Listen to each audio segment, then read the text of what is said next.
मंच पर विराजमान गुजरात के राज्यपाल श्री आचार्य देवव्रत जी, मुख्यमंत्री श्री विजय रूपाणी जी, केंद्रीय मंत्रिपरिषद के मेरे सहयोगी श्री प्रहलाद पटेल जी,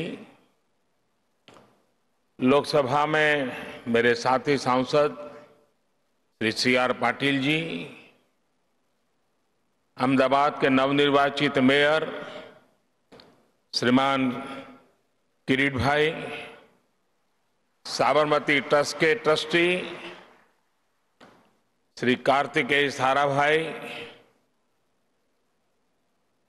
और साबरमती आश्रम को समर्पित जिनका जीवन है, ऐसे आदरणीय अमृत मोदी जी, देश भर से हमारे साथ जुड़े हुए सभी महानुभाव, देवियों और सज्जनों और मेरे युवा साथियों, आज जब मैं सुबह दिल्ली से निकला तो बहुत ही अद्भुत संयोग हुआ।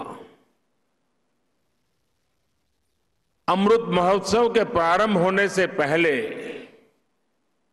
आज देश की राजधानी में अमृत वर्षा भी हुई और वरुण देव ने आशीर्वाद भी दिया। ये हम सभी का सौभाग्य है कि हम आजाद भारत के इस ऐतिहासिक कालखंड के साक्षी बन रहे हैं। आज दांडी यात्रा की वर्षगांठ पर हम बापू की इस कर्मस्थली पर इतिहास बनते भी देख रहे हैं और इतिहास का हिस्सा भी बन रहे हैं। आज आजादी के अमृत महोत्सव का प्रारंभ हो रहा है, पहला दिन है। अमृत महोत्सव 15 अगस्त 2022 से 75 सप्ताह पूर्व आज प्रारंभ हुआ है और 15 अगस्त 2023 तक चलेगा।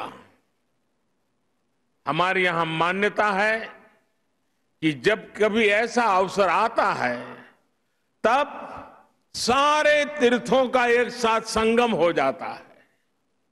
आज एक राष्ट्र के रूप में भारत के लिए भी ऐसा ही पवित्र अवसर है। आज हमारे स्वाधीनता संग्राम के कितने ही पुण्य तीर्थ, कितने ही पवित्र केंद्र साबरमती आश्रम से जुड़े रहे हैं। स्वाधीनता संग्राम की पराकाष्ठा को प्रणाम करने वाली अंडमान की सेल्यूलर जेल, अरुणाचल प्रदेश से एंग्लो इंडियन वॉर की गवाह केकर मॉर्निंग की भूमि, मुंबई का अगस्त क्रांति मैदान, पंजाब का जलियांवाला बाग, उत्तर प्रदेश का मेरठ, काकोरी और झांसी, देश भर में ऐसे कितने ही स्थान पर आज एक साथ इस अमृत महोत्सव का श्री गणेश हो रहा है। ऐसा लग रहा है जैसे आजादी के असंख्य संघर्ष, असंख्य बलिदानों का और असंख्य तपस्याओं की ऊर्जा पूरे भारत में एक साथ पुनर्जागृत हो रही है। मैं इस पुण्य अवसर पर बापू के चरणों में अपने श्रद्धा सुमन अर्पित करता हूं। मैं देश के स्वाधीनता संग्राम में अपने आप को आहूत करने वाले, देश को नेतृत्व देने वाली सभी महान विभूतियों के चरणों में आदरपूर्वक नमन करता हूं, उनका कोटि कोटि वंदन करता हूं। मैं उन सभी वीर जवानों को भी नमन करता हूं जिन्होंने आजादी के बाद भी राष्ट्र रक्षा की परंपरा को जीवित रखा, देश की रक्षा के लिए सर्वोच्च बलिदान दिए, शहीद हो गए।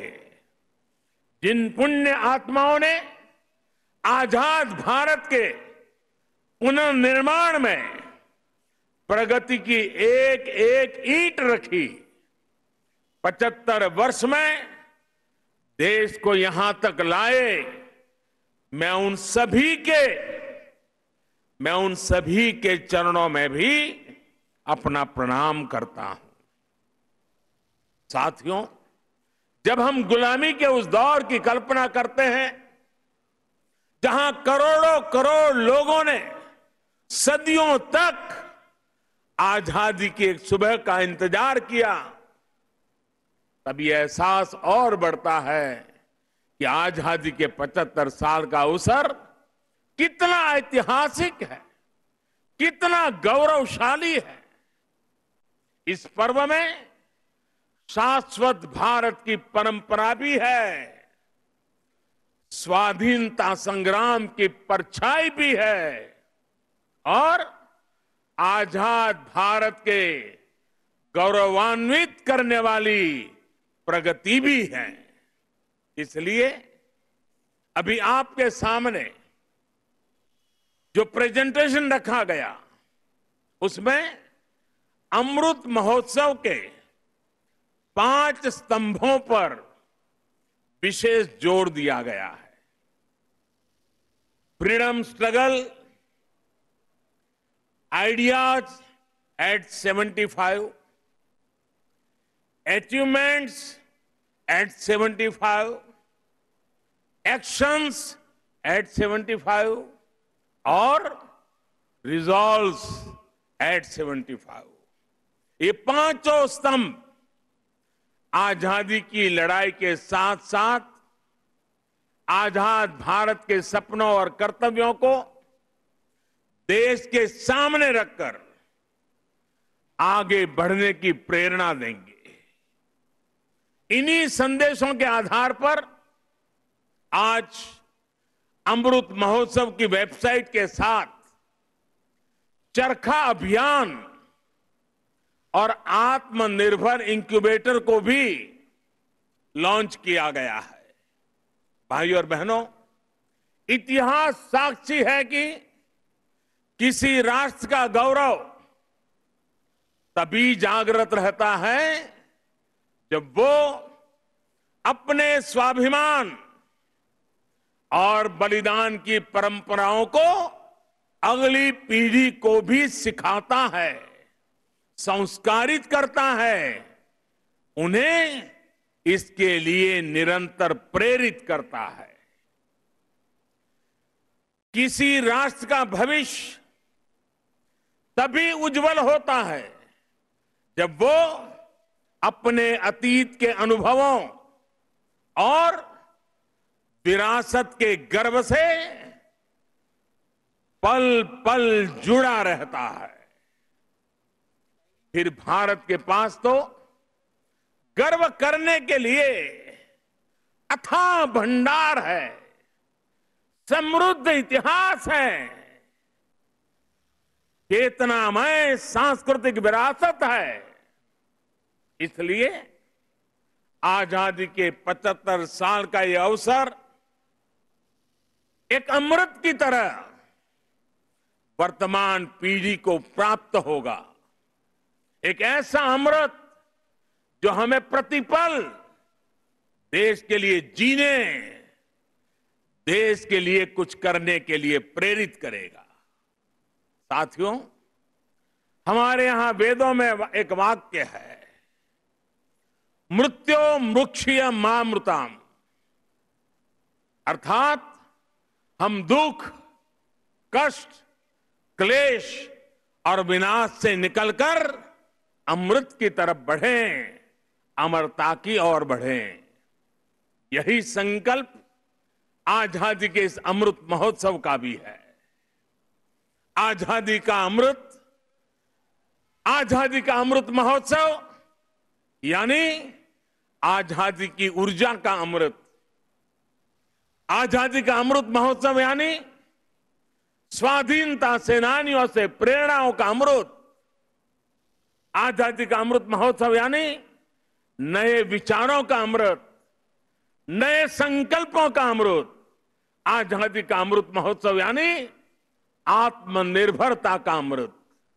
और इसलिए ये महोत्सव राष्ट्र के जागरण का महोत्सव है। ये महोत्सव सुराज्य के सपने को पूरा करने का महोत्सव है। ये महोत्सव वैश्विक शांति का विकास का महोत्सव है। साथियों, अमृत महोत्सव का शुभारंभ दांडी यात्रा के दिन हो रहा है। उस ऐतिहासिक क्षण को पुनर्जीवित करने के लिए एक यात्रा भी अभी शुरू होने जा रही है। यह अद्भुत संयोग है कि दांडी यात्रा का प्रभाव और संदेश भी वैसा ही है जो आज देश अमृत महोत्सव के माध्यम से लेकर आगे बढ़ रहा है। गांधी जी की इस एक यात्रा ने आजादी के संघर्ष को एक नई प्रेरणा के साथ जन जन से जोड़ दिया था। इस एक यात्रा ने अपनी आजादी को लेकर भारत के नजरिए को पूरी दुनिया तक पहुंचा दिया था।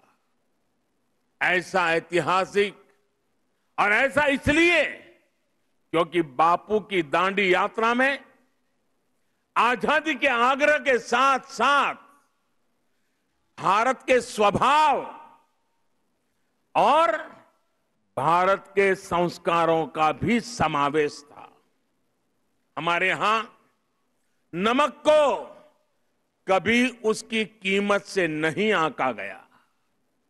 हमारे यहां नमक का मतलब है ईमानदारी। हमारे यहां नमक का मतलब है विश्वास। हमारे यहां नमक का मतलब है वफादारी।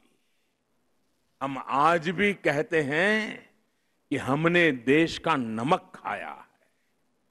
ऐसा इसलिए नहीं क्योंकि नमक कोई बहुत कीमती चीज है।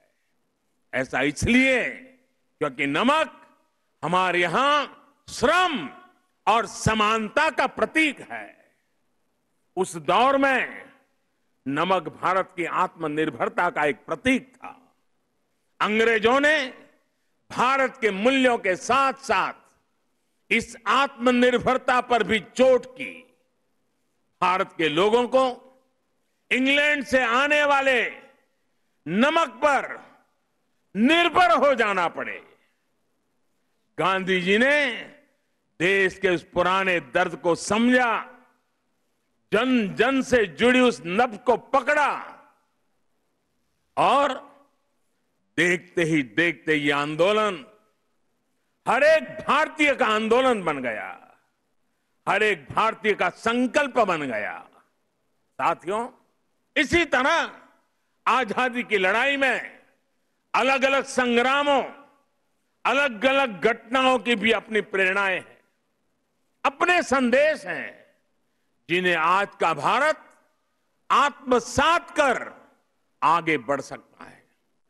1857 का स्वातंत्र संग्राम, महात्मा गांधी का विदेश से लौटना, देश को सत्याग्रह की ताकत फिर याद दिलाना, लोकमान्य तिलक का पूर्ण स्वराज का आह्वान, नेताजी सुभाष चंद्र बोस के नेतृत्व में आजाद हिंद फौज का दिल्ली मार्च, दिल्ली चलो, ये नारा आज भी हिंदुस्तान भूल नहीं सकता है।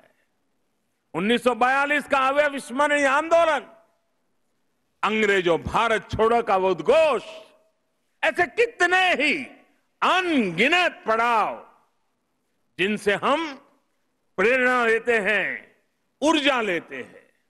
ऐसे कितने ही हुतात्मा सेनानी हैं जिनके प्रति देश हर रोज अपनी कृतज्ञता व्यक्त करता है।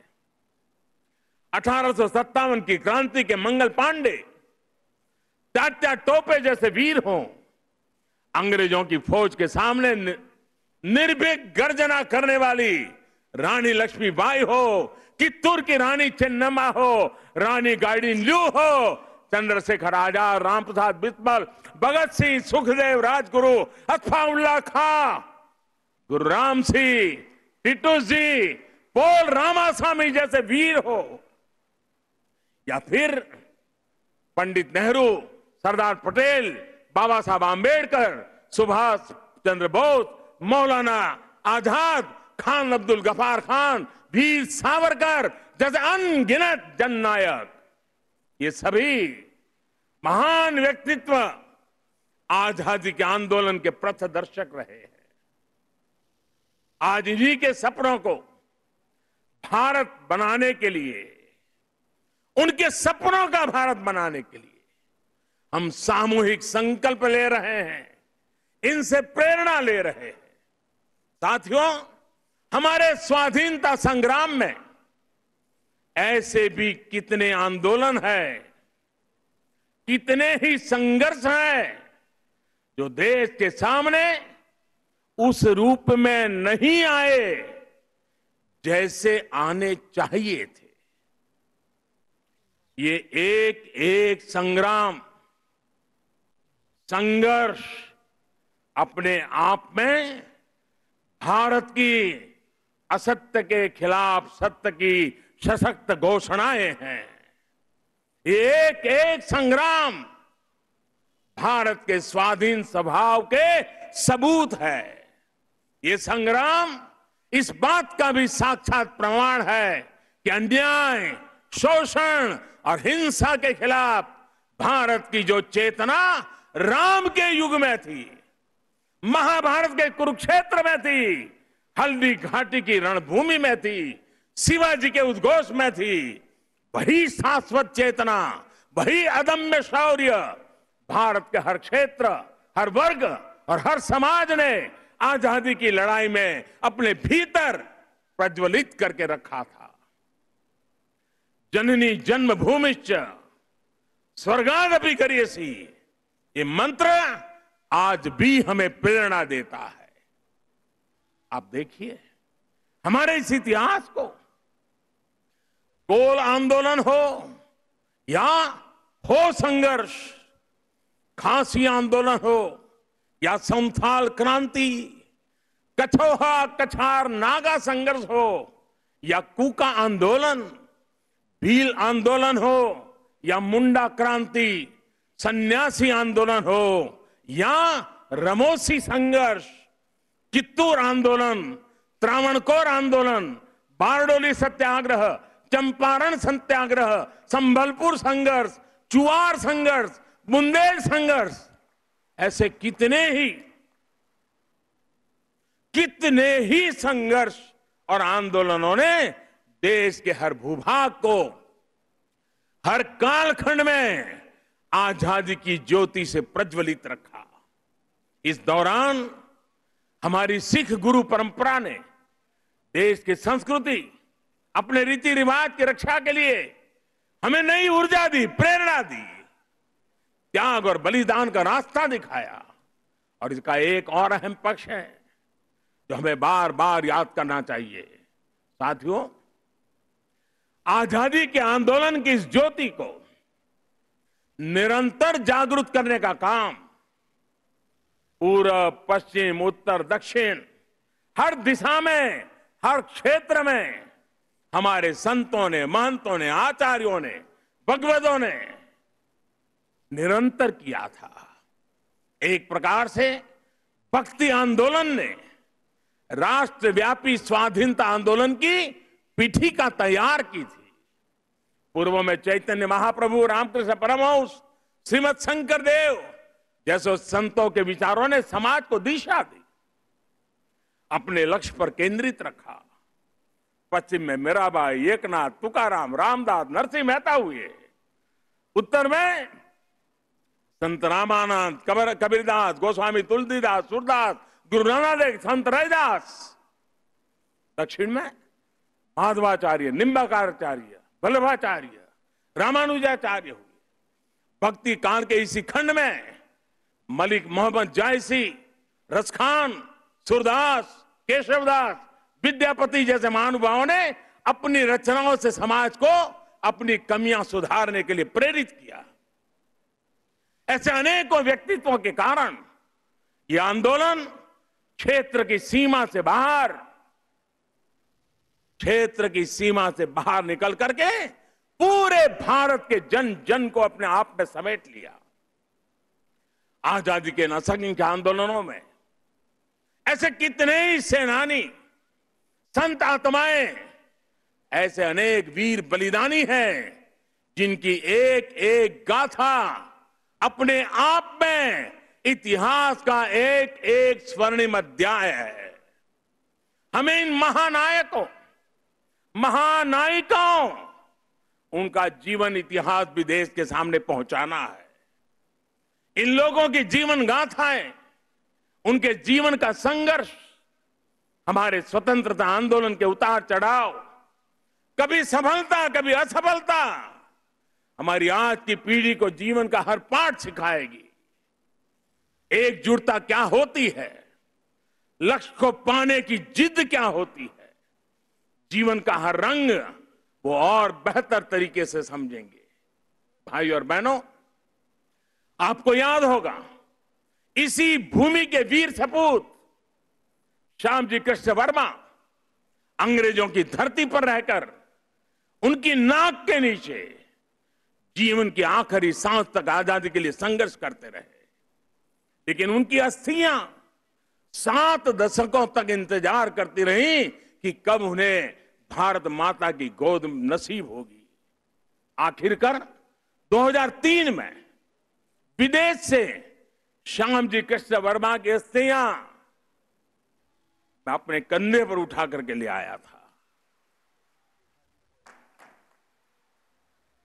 ऐसे कितने ही सेनानी हैं, देश पर अपना सब कुछ समर्पित कर देने वाले लोग हैं। देश के कोने कोने से कितने ही दलित, आदिवासी, महिलाएं और युवा हैं जिन्होंने असंख्य तप और त्याग किए। याद करिए तमिलनाडु के 32 वर्षीय नौजवान कोडिकात कुमरन, उनको याद कीजिए। अंग्रेजों ने उस नौजवान को सिर में गोली मार दी, लेकिन उन्होंने मरते हुए भी देश के झंडे को जमीन में नहीं गिरने दिया। तमिलनाडु में उनके नाम से ही कोडिकात शब्द जुड़ गया, जिसका अर्थ है झंडे को बचाने वाला। तमिलनाडु की ही वेलु नाचियार वो पहली महारानी थी जिन्होंने अंग्रेजी हुकूमत के खिलाफ लड़ाई लड़ी थी। इसी तरह हमारे देश के आदिवासी समाज ने अपनी वीरता और पराक्रम से लगातार विदेशी हुकूमत को घुटनों पर लाने का काम किया। झारखंड में भगवान बिरसा मुंडा, उन्होंने अंग्रेजों को चुनौती दी थी।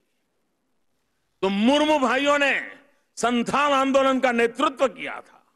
ओडिशा के चक्रा बिसोई ने लड़ाई छेड़ी तो लक्ष्मण नायक ने गांधीवादी तरीकों से चेतना फैलाई। आंध्र प्रदेश में मन्यम विरुडी यानी जंगलों के हीरो अल्लूरी सीराराम राजू ने रंपा आंदोलन का बिगल फूका था। पासलथा खुंगचेरा ने मिजोरम की पहाड़ियों में अंग्रेजों से लोहा लिया था। ऐसे ही गोमधर, कंवर, लसित बोरफुकन और सीरत सिंह जैसे असम और पूर्वोत्तर के अनेकों स्वाधीनता सेनानी थे जिन्होंने देश की आजादी में योगदान दिया है। यहां गुजरात में बड़ौदा के पास जांबुगाड़ा जाने के रास्ते पर हमारे नायका कौम के आदिवासियों को बलिदान कैसे भूल सकते हैं। मानगढ़ में गोविंद गुरु के नेतृत्व में सैकड़ों आदिवासियों का नरसंहार हुआ। उन्होंने लड़ाई लड़ी। देश इनके बलिदान को हमेशा याद रखेगा। साथियों, मां भारती के ऐसे ही वीर सपूतों का इतिहास देश के कोने कोने में, गांव गांव में है। देश इतिहास के इस गौरव को सहेजने के लिए पिछले 6 सालों से सजग प्रयास कर रहा है। हर राज्य, हर क्षेत्र में इस दिशा में प्रयास किया जा रहा है। दांडी यात्रा से जुड़े स्थल का पुनरुद्धार देश ने 2 साल पहले ही पूरा किया था। मुझे खुद इस अवसर पर दांडी जाने का सौभाग्य मिला था। अंडमान में जहां नेताजी सुभाष बोस ने देश की पहली आजाद सरकार बनाकर तिरंगा फहराया था, देश ने उस विस्मृत इतिहास को भी भव्य आकार दिया है। अंडमान निकोबार के द्वीपों को स्वतंत्रता संग्राम के नामों पर रखा गया है। आजाद हिंद सरकार के 75 साल पूरे होने पर लाल किले पर भी आयोजन किया गया, तिरंगा फहराया गया और नेताजी सुभाष बाबू को श्रद्धांजलि दी गई। गुजरात में सरदार वल्लभ भाई पटेल की विश्व की सबसे ऊंची प्रतिमा उनके अमर गौरव को पूरी दुनिया तक पहुंचा रही है। जलियांवाला बाग में स्मारक हो या फिर पाइका आंदोलन की स्मृति में स्मारक, सभी पर काम हुआ। बाबा साहब आंबेडकर से जुड़े जो 7 दशकों से भूले बिसरे पड़े थे, उनका भी विकास देश ने पंचतीर्थ के रूप में किया है। इन सबके साथ ही देश ने आदिवासी स्वाधीनता सेनानियों के इतिहास को देश तक पहुंचाने के लिए, आने वाली पीढ़ियों के लिए पहुंचाने के लिए हमारे आदिवासियों के संघर्ष की कथाओं को जोड़ता हुआ देश में म्यूजियम बनाने का एक प्रयास शुरू किया है। साथियों, आजादी के आंदोलन के इतिहास की तरह ही आजादी के बाद के 75 वर्ष की यात्रा सामान्य भारतीयों के परिश्रम, इनोवेशन, उद्यमशीलता का प्रतिबिंब है। हम भारतीय चाहे देश में रहे हो या फिर विदेश में, हमने अपनी मेहनत से खुद को साबित किया है। हमें गर्व है हमारे संविधान पर, हमें गर्व है हमारी लोकतांत्रिक परंपराओं पर। लोकतंत्र की जननी भारत आज भी लोकतंत्र को मजबूती देते हुए आगे बढ़ रहा है। ज्ञान विज्ञान से समृद्ध भारत आज मंगल से लेकर चंद्रमा तक अपनी छाप छोड़ रहा है। आज भारत की सेना का सामर्थ्य अपार है, तो आर्थिक रूप से भी हम तेजी से आगे बढ़ रहे हैं। आज भारत का स्टार्टअप इकोसिस्टम दुनिया में आकर्षण का केंद्र बना है, चर्चा का विषय है। आज दुनिया के हर मंच पर भारत की क्षमता और भारत की प्रतिभा की गुंज है। आज भारत अभाव के अंधकार से बाहर निकलकर 130 करोड़ से अधिक आकांक्षाओं की पूर्ति के लिए आगे बढ़ रहा है। साथियों, ये भी हम सभी का सौभाग्य है। आजाद भारत के 75 साल और नेताजी सुभाष चंद्र बोस की जन्म जयंती के 125 वर्ष हम साथ साथ मना रहे हैं। ये संगम सिर्फ तिथियों का ही नहीं, बल्कि अतीत और भविष्य के भारत के विजन का भी अद्भुत मेल है।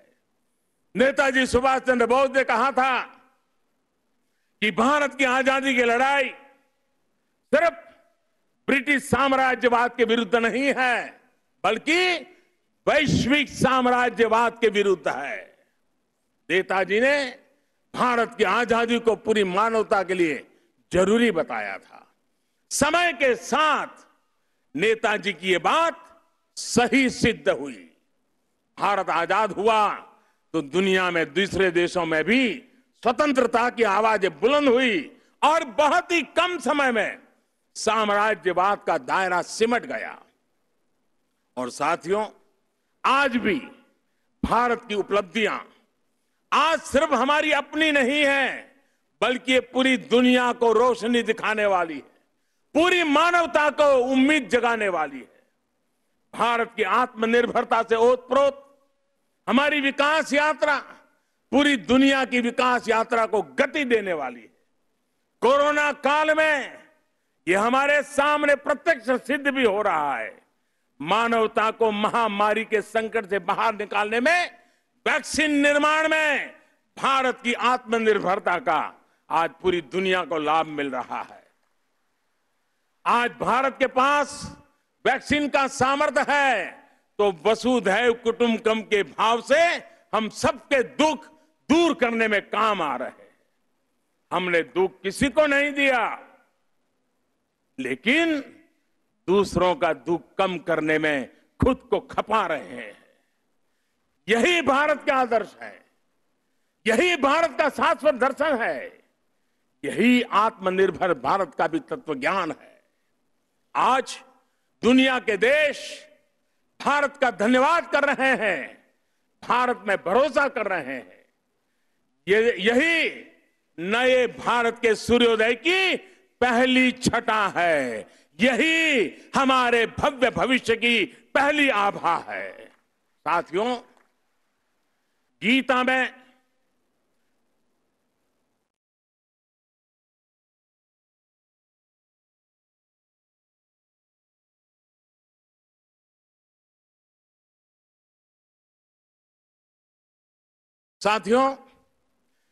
में भगवान श्री कृष्ण ने कहा है, सम दुख सुखम धीरम सह, सम दुख सुखम धीरम सह अमृतत्वाय कल्पते। अर्थात जो सुख दुख आराम चुनौतियों के बीच भी धैर्य के साथ अटल अड़िग और सम रहता है, वही अमृत को प्राप्त करता है, अमरत्व को प्राप्त करता है। अमृत महोत्सव से भारत के उज्जवल भविष्य का अमृत प्राप्त करने के हमारे मार्ग में यही मंत्र हमारी प्रेरणा है। आइए हम सब दृढ़ संकल्प होकर इस राष्ट्र यज्ञ में अपनी भूमिका निभाएं। साथियों, आजादी के अमृत महोत्सव के दौरान देशवासियों के सुझावों से, उनके मौलिक विचारों से अनगिनत असंख्य आइडियाज निकलेंगे। कुछ बातें अभी जब मैं आ रहा था तो मेरे मन में भी चल रही थी। जन भागीदारी, जन सामान्य को जोड़ना। देश का कोई नागरिक ऐसा न हो कि इस अमृत महोत्सव का हिस्सा न हो। अब जैसे मान लीजिए हम छोटा सा एक उदाहरण दें, अब सभी स्कूल कॉलेज आजादी से जुड़ी हुई 75 घटनाओं का संकलन करें। हर स्कूल तय करे कि हमारी स्कूल आजादी के 75 घटनाओं का संकलन करेगी। 75 ग्रुप बनाए, उन घटनाओं पर वो 75 विद्यार्थी, 75 ग्रुप, जिसमें 800, 1000, 2000 विद्यार्थी हो सकते हैं। एक स्कूल ये कर सकता है। छोटे छोटे हमारे शिशु मंदिर के बच्चे होते हैं, बाल मंदिर के बच्चे होते हैं। आजादी के आंदोलन से जुड़े 75 महापुरुषों की सूची बनाएं, उनकी वेशभूषा करें, उनके एक एक वाक्य को बोले, उसका कंपटीशन हो। स्कूल में भारत के नक्शे पर आजादी से जुड़े 75 स्थान चिन्हित किए जाए, बच्चों को बताया जाए, बताओ भाई बारडोली कहां आया, चंपारण कहां आया। लॉ कॉलेज के छात्र छात्राएं ऐसी 75 घटनाएं खोजे, और मैं हर कॉलेज से आग्रह करूंगा, हर लॉ स्कूल से आग्रह करूंगा, 75 घटनाएं खोजे जिसमें आजादी की लड़ाई जब चल रही थी तब कानूनी जंग कैसे चला, कानूनी लड़ाई कैसे चली, कौन लोग थे कानूनी लड़ाई लड़ रहे थे, आजादी के वीरों को बचाने के लिए कैसे कैसे प्रयास हुए, अंग्रेज सल्तनत के जुडिशरी का क्या रवैया था। सारी बातें हम लिख सकते हैं।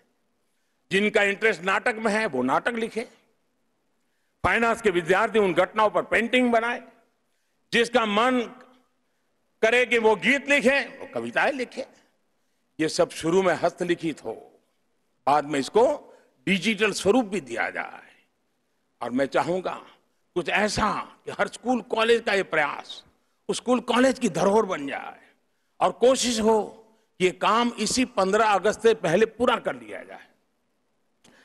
अब देखिए पूरी तरह वैचारिक अधिष्ठान तैयार हो जाएगा। बाद में इसे जिला व्यापी, राज्यव्यापी, देशव्यापी स्पर्धाएं भी आयोजित हो सकती हैं। हमारे युवा, हमारे स्कॉलर्स ये जिम्मेदारी उठाएं कि वो हमारे स्वाधीनता सेनानियों के इतिहास लेखन में देश के प्रयासों को पूरा करेंगे। आजादी के आंदोलन में और उसके बाद हमारे समाज की जो उपलब्धियां रही है उन्हें दुनिया के सामने और प्रखरता से लाएंगे। मैं कला, साहित्य, नाट्य जगत, फिल्म जगत और डिजिटल एंटरटेनमेंट से जुड़े लोगों से भी आग्रह करूंगा, कितनी अद्वितीय कहानियां हमारे अतीत में बिखरी पड़ी है, इन्हें तलाशिए, इन्हें जीवंत कीजिए, आने वाली पीढ़ी के लिए तैयार कीजिए। अतीत से सीखकर भविष्य के निर्माण की जिम्मेदारी हमारे युवाओं को ही उठानी है। साइंस हो, टेक्नोलॉजी हो, मेडिकल हो, पॉलिटिक्स हो, आर्ट हो, कल्चर हो, आप जिस भी फील्ड में हैं, अपनी फील्ड का कल, आने वाला कल बेहतर कैसे हो, इसके लिए प्रयास किया जाए। मुझे विश्वास है कि 130 करोड़ देशवासी आजादी के इस अमृत महोत्सव से जब जुड़ेंगे, लाखों स्वाधीनता सेनानियों से प्रेरणा लेंगे, तो भारत बड़े से बड़े लक्ष्यों को पूरा करके रहेगा। अगर हम देश के लिए, समाज के लिए, हर हिंदुस्तानी अगर एक कदम चलता है तो देश 130 करोड़ कदम आगे बढ़ जाता है। भारत एक बार फिर आत्मनिर्भर बनेगा, विश्व को नई दिशा दिखा देगा। इन्हीं शुभकामनाओं के साथ आज जो दांडी यात्रा के लिए चल रहे हैं, एक प्रकार से बड़े तामझाम के बिना छोटे स्वरूप में आज उसका प्रारंभ हो रहा है, लेकिन आगे चलते चलते चलते जैसे दिन बीतते जाएंगे, हम 15 अगस्त के निकट पहुंचेंगे।